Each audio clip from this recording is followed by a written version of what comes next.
Bonjour à tous et bienvenue sur boursicoté.com pour cette nouvelle analyse technique Forex, matières premières et Bitcoin, avec ici une paire de devises euro-dollar qui valide la poursuite de son mouvement haussier, puisque suite aux points hauts qui ont été marqués hier, on est revenu ici consolidé sur la moyenne mobile 20 exponentielle. Donc je dirais c'est un mouvement qui est assez logique ici au terme de cette tendance, petite phase de consolidation.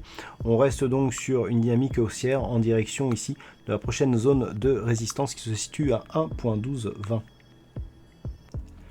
Et puis sur le câble, nous sommes toujours ici sur une dynamique relativement forte, avec ici des zones horizontales qui ont été franchies les unes après les autres.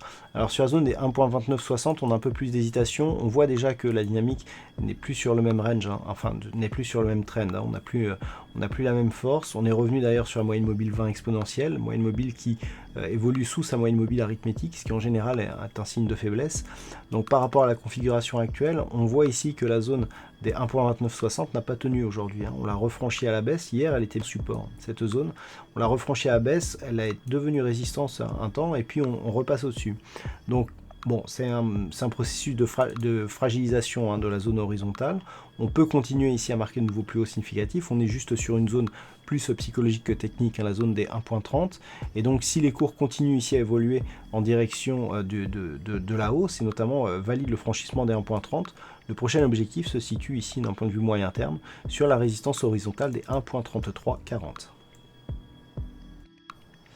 Et puis sur l'or, pas de changement aujourd'hui, on reste toujours ici dans une phase court terme de neutralisation de la dynamique sur des niveaux proches des 1485 $ l'once, avec ici cette zone de support à 1477 $ l'once. On est toujours ici dans cette zone d'évolution depuis maintenant quelques jours, rien donc à signaler par rapport à une éventuelle dynamique à la hausse ou à la baisse. On est totalement neutralisé, tant sur le court que sur le moyen terme. Il faut attendre soit une cassure ici à la baisse des 1477, soit une cassure ici à la hausse de cette résistance intermédiaire à 1497 $ l'once pour espérer avoir un signal un peu plus directionnel. Et comme l'or, le WTI reste stable depuis désormais quelques jours, puisque depuis le début du mois d'octobre, nous sommes ici dans une évolution qui se fait grossièrement autour ici des 53,50 $ le baril. On avait ici marqué un contact avec la zone des 51, et puis depuis les choses se sont stabilisées. Donc là aussi, on est dans une neutralisation de la dynamique. Alors d'un point de vue moyen terme, on n'oublie pas que on est venu ici dans une dynamique haussière et puis que l'on est en train de consolider, voire de ranger ici entre cette zone des 51 et cette grossière zone ici des 66,50, même si on pouvait réduire ici le haut de ce range sur cette zone de résistance qui avait déjà été une zone de résistance sur cette phase à 63,60, mais là du coup on est totalement neutralisé tant sur le moyen que sur le court terme sur le WTI. Et il en est d'ailleurs de même sur le Bitcoin. Depuis 3 jours, il évolue quasiment à l'horizontale, ce Bitcoin, donc plus de dynamique.